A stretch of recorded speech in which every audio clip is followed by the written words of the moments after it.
Sene 1340 mevsime uydu, sebep oldu şeytan bir cana kıydı.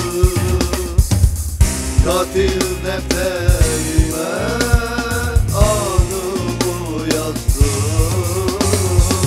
Eşkıya dünyaya anam hükümdar olmaz. Katil defterime adımı yazdım. Eşkıya dünyaya anam hükümdar olmaz.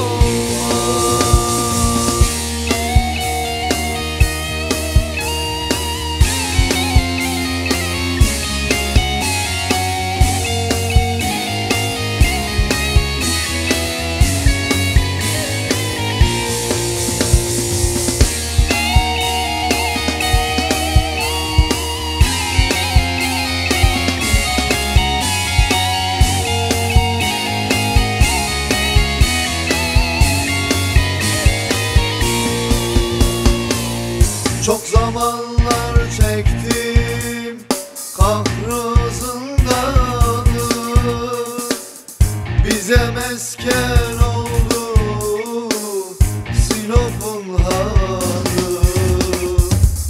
Firar etmeyelim buldu amanı.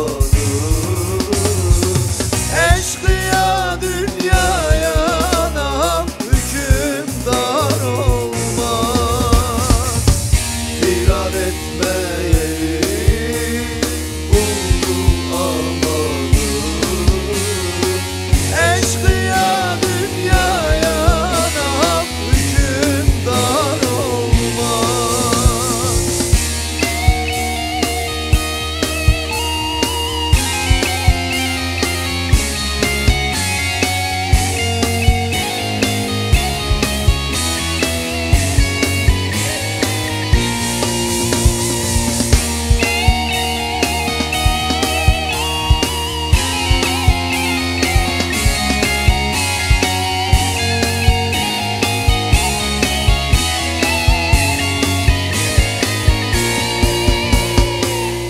Bir yanımı sardı müfreze kolu, bir yanımı sardı varilci oldu.